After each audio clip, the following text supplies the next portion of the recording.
वाहिगुरु जी का खालसा वाहिगुरु जी की फतेह। आज हम श्री गुरु ग्रंथ साहिब जी के अंग 40 को समझने की कोशिश करेंगे। दोस्तों, क्या आपने कभी सोचा है कि आज हमारे पास सब कुछ होने के बाद भी गुड करियर, गैजेट्स, एंटरटेनमेंट, फिर भी अंदर एक अजीब सा खालीपन क्यों रहता है? हम दिन रात दिमाग चलाते हैं, हजारों चालाकियां करते हैं लाइफ को कंट्रोल करने की, पर एंड में क्या मिलता है? स्ट्रेस, एंग्जाइटी और वही दुख। पता है क्यों? क्योंकि गुरबानी हमें एक बहुत बड़ी सच्चाई समझाती है, सहज सियाणप कर रहे मन कोरे रंग न होए।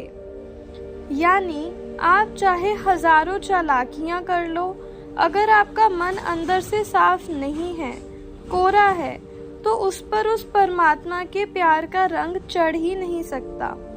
आज की इस वीडियो में हम गुरबानी की इस शिक्षा के गहरे सीक्रेट्स को अनलॉक करेंगे और समझेंगे कि कैसे हम इस नेगेटिविटी के समुंदर से बाहर निकल सकते हैं। गुरु साहिब आगे फरमाते हैं, कूड़ कपट किने ना पायो, जो बीजे खावे सोए।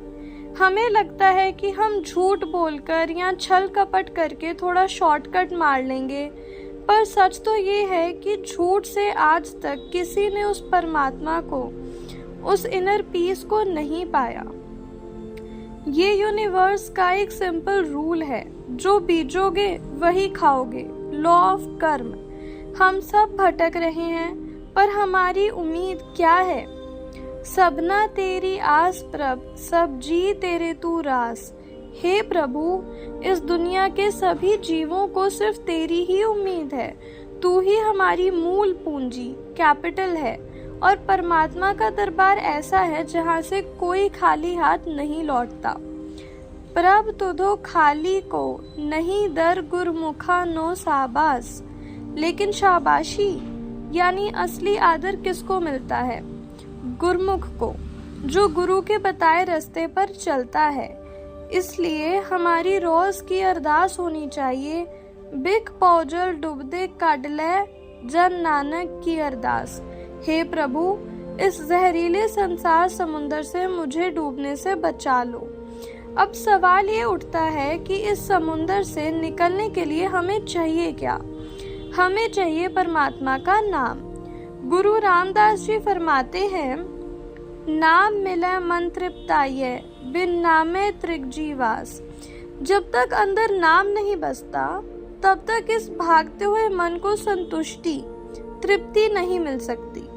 नाम के बिना ये जिंदगी बिल्कुल धिक्कार योग्य और अधूरी है, और ये नाम कोई आम चीज नहीं है। नाम अमोलक रतन है पूरे सतगुर पास। यह एक अनमोल हीरा है, पर ट्विस्ट ये है कि ये हीरा मार्केट में या इंटरनेट पर नहीं मिलता। ये सिर्फ पूरे सतगुरु के पास होता है। और जब हम गुरु की शरण में जाते हैं, उनकी सेवा करते हैं, तो वो हमारे अंदर इस ज्ञान का उजाला कर देते हैं। जिना सतगुर पुरख ना पेट्यो, से पागहीन वसकाल। ओए फिर जोन पवाइये, विच विस्टा कर विकराल। जो लोग इस स्पिरिचुअल गाइड गुरु से नहीं मिलते, वो बदकिस्मत है। वो हमेशा नेगेटिविटी, गुस्से और जन्म मरण के चक्कर में भटकते रहते हैं। उनका जीवन विकारों की गंदगी में फंसा रहता है। गुरु साहिब हमें वार्न करते हैं कि ऐसे लोगों से दूर रहो जिनके अंदर क्रोध चंडाल यानी गुस्से जैसा चंडाल बैठा है। तो फिर हमें कहाँ जाना चाहिए? सतगुर पुरख अमृत सरवड पागी नावे आए। सतगुरु एक अमृत का सरोवर है।